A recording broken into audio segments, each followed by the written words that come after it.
มื้อนี้เฮาสิมาสาธิตมีอย่างใดนี่มีสุกี้แห้งมีผัดซีอิ๊วแล้วก็มีข้าวผัดเนาะอันนี้เป็นเครื่องปรุงทั้งเบิดของเฮาเนาะ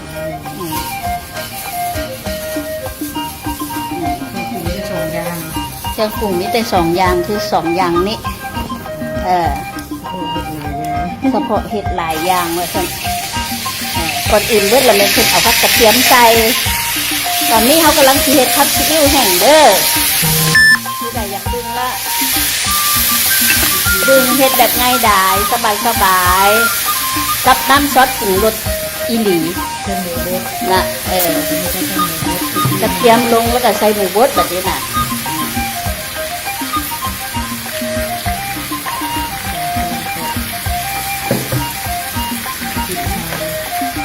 ต่อมาแล้วเป็นพริกไทย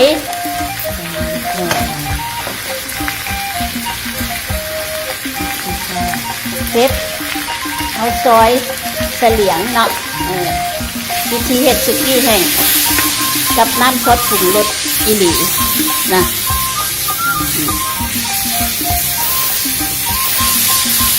เม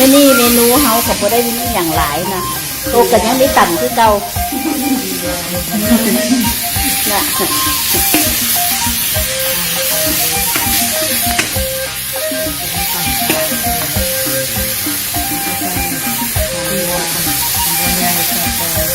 ต่อไปแล้วแม่นหอมบัวใหญ่วิธีเห็ดสุกี้แห้งเด้อแบบง่ายดายเห็ดแนวใดมาเบิ่งเชฟเฮาเพิ่นกำลังสาธิตวิธีเห็ดสุกี้แห้งกับน้ำซอสปรุงรสอีหลีโดยที่บ่ต้องปรุงอย่างเพิ่มนะ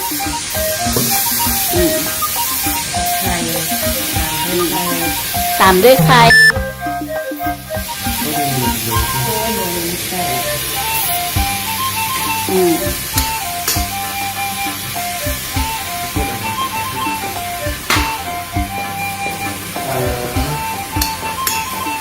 เห็ดสุกี้แห้งตอนนี้เขากำลังสาธิตเห็ดสุกี้แห้งโอ้แสดงว่าเห็ดจานไงเติบได้เนาะไข่4-5 หน่วยนี่ประมาณ10 คนโอเคเอาเห็ด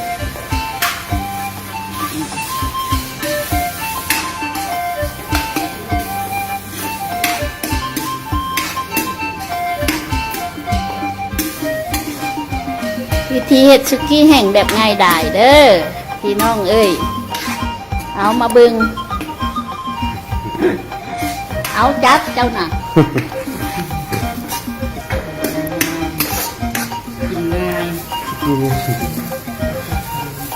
จะมาเบิ่งการเฮ็ดสุกี้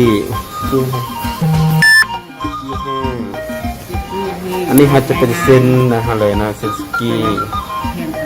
แผ่นร้อนตัวนี้เลยจะใส่เครื่องปรุงรส1 ซอสเท่ากับเป็นบวง1 จอกเป็นอาหารโดยบ่ต้องนั่นเลยเสด็จหูเข้ามาแล้วจะลดให้ติดหม้อจะได้ใส่น้ำซุปน้ำซุป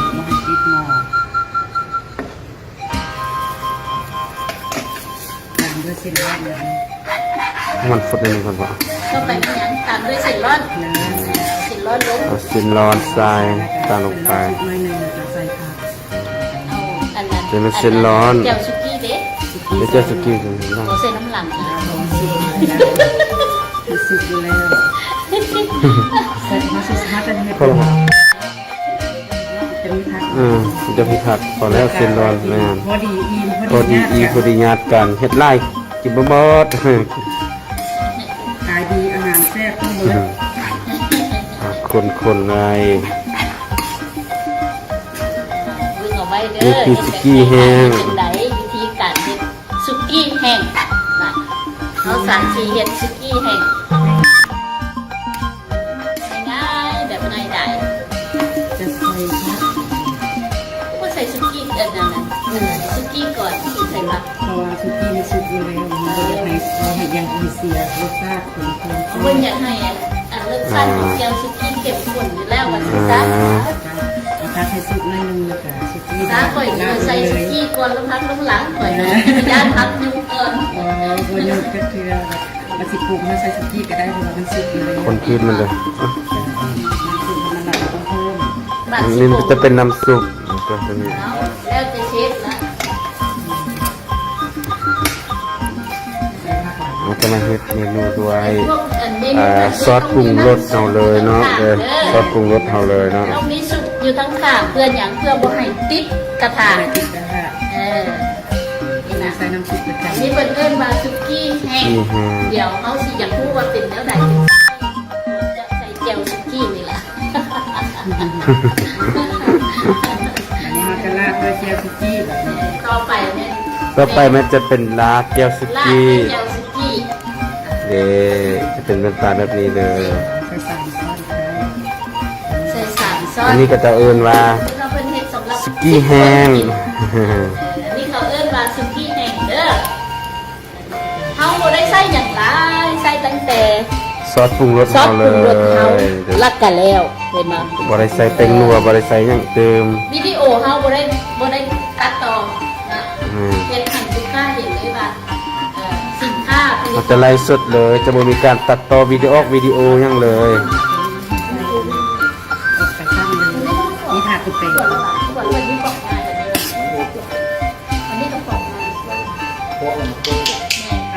หาสีสันของสุกี้มันโมแดงงามค่ะต้องใส่สุกี้ เอาสุกี้เติมถ้าหากมันจะให้น้ำมันงามเนาะเราก็สามารถที่จะว่าใส่เจียวสุกเติมเจียวสุกี้ได้ให้มันหน้าแดงหน้าสีสันแดงสินะเนาะ อันนี้สีสันเติมอีกไม่ต้องใส่สุกี้เติมอีกก็ได้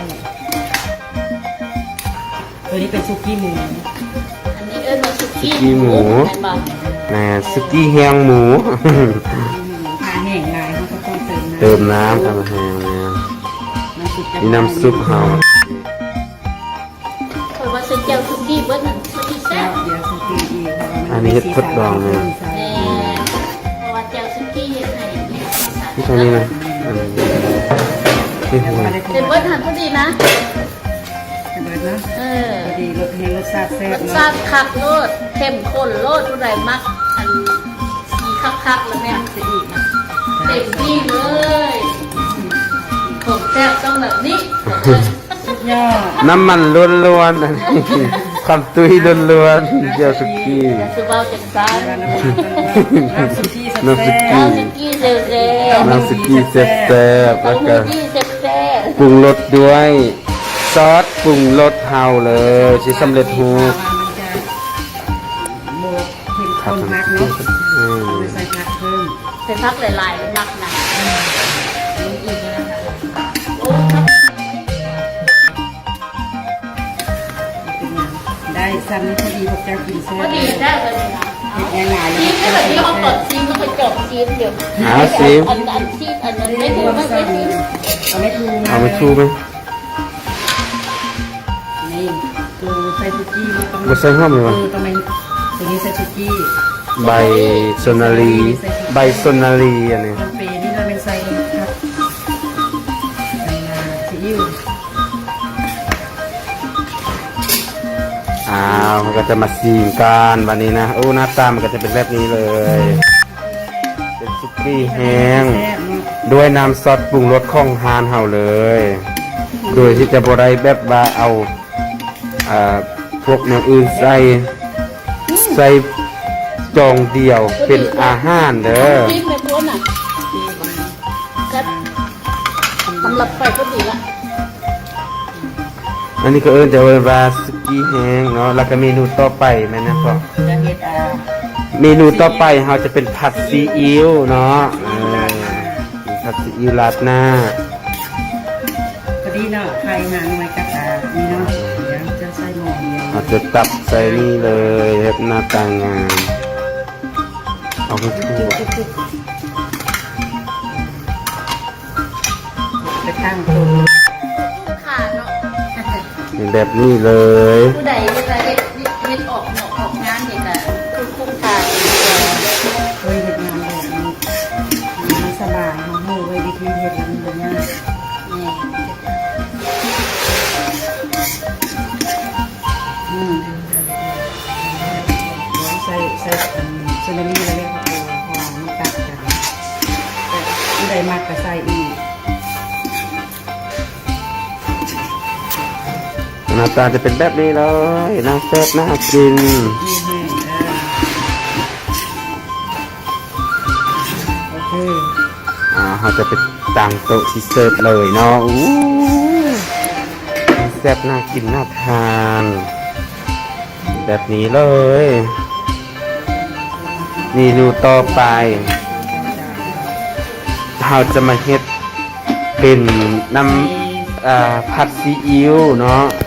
ผัดซีอิ๊วราดหน้า เป็นตัวนี้แล้วกันเลยเนาะ ตัวนี้เลยเด็ก หอมบัว เขาปรุงด้วยตัวนี้เลยปรุงด้วยซอสเนาะปรุงด้วยซอสปรุงรสเห่าทางห้านเห่าเลยเนาะโดยจะบ่ได้ปรุงอย่างใดอย่างใดอีกเลย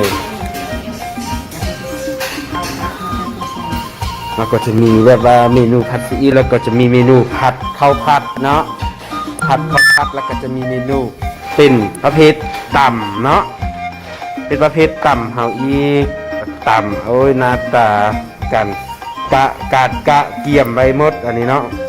การกะเกี่ยมไว้แล้วอันนี้เนาะด้วยซอสปรุงรสแล้วก็ด้วยปลาแดกเห่าเลยจะมีปลาแดกเป็นปลาแดกตำมะฮุงโดยเฉพาะเนาะเป็นปลาแดกสูตรตำล่วงผ้าบางแล้วก็เป็นสูตรใส่อาหารแล้วก็เป็นซอสปรุงรสสำเร็จเห่าด้วยเห็ดผัดซีอิ๊วโดยบ่ใส่แป้งนัวเนาะบวงเดียวเป็นอาหารเด้อยันบาบวงเดียวเฮาเป็นอาหารเนาะ บางเดี๋ยวนี้รสชาติอาหารแซ่บ รับรองว่าแซ่บ เอาไปใส่เบิร์ดลาสมาชิก ก็ไปเป็นหยังเมนูหยัง ไปเมนูผัดซี ต่อ อิ๊ว ไปแม่นเมนูผัดซีอิ๊วเนาะเด้เส้นเฮาก็จะเป็นหน้าตาแบบนี้เพิ่นก็สิตั้งหม้อกระทะร้อนๆด้วยเทด้วยน้ำมัน ธรรมดามันจะต้องมีสองหม้อหม้อหนึ่งหม้อ อันนี้มีไว้เนาะ น้ำซุปนี่น่าจะตัดไปด้วยไป แม่ เคลียร์ซะตัวนี้ เลือกเคลียร์ซะเลยเห็ดเขา เคลียร์ซะตัวนี้ใส่กระพัดพร้อม จำไว้ว่าเป็นเชฟนะลูกค้าต้องข่าบ่เกิน3 นาทีต่อหนึ่งจานเด้อ3 นาทีหรือว่าโดนแล้วแหละ อันนี้เราก็จะมาทางหม้อเนาะทาหม้อฮ้อนเราก็เทน้ำมันลงแล้วก็ตัวนี้มันจะเป็นเป็นหม้อที่ว่าจะเห็ดข้าวผัดเนาะข้าวผัดนั่นเกาะข้าวผัดหมูหรือข้าวผัดไก่ข้าวผัดหมูเนาะตัวนี้ข้าวผัดหมูแล้วก็จะมีผัดซีอิ๊วด้วยซอสปรุงรสเฮาเลย แซ่บ อันนี้ก็เทน้ำมันลงไป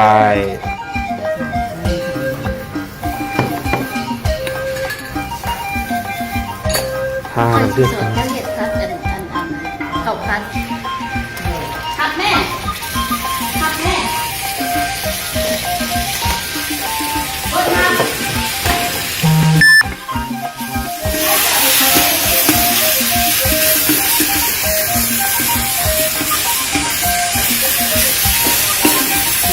แล้วเราจะผัดซีอิ๊วเนาะ ๆดีหั่นเป็นยังไง หมูซอยแบบนี้น่ะ มันจะมาเฮ็ดเป็นหมูซอยเนาะโดยเป็นหมูซอยแล้วคั่วให้มันแฮมให้หอมให้แฮมแล้วเรา น้ำ ก็ อย่างน้ำอย่างนั้นน่ะนี่ดีนะนี่มันได้มีสอนเจ้าเป็นผู้ช่วยกับผู้เป็นอย่างแต่เขียนไว้อัน อัน นี้ นี้ น่ะ ช่วยกัน น้ำเชฟมันบนนั่นเขาก็สามารถเห็นได้ เราก็จะเอาเนื้อหมูลงคั่วให้เนื้อหมูสุกรวมเนื้อหมูหั่นเนาะ เป็นกระ วัน เทีย ละ ม วันละวันละ นะ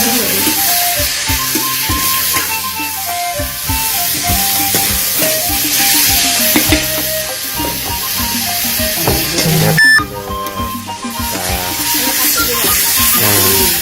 ต่อไปเราก็เอาตัวนี้ลงเลยเนาะ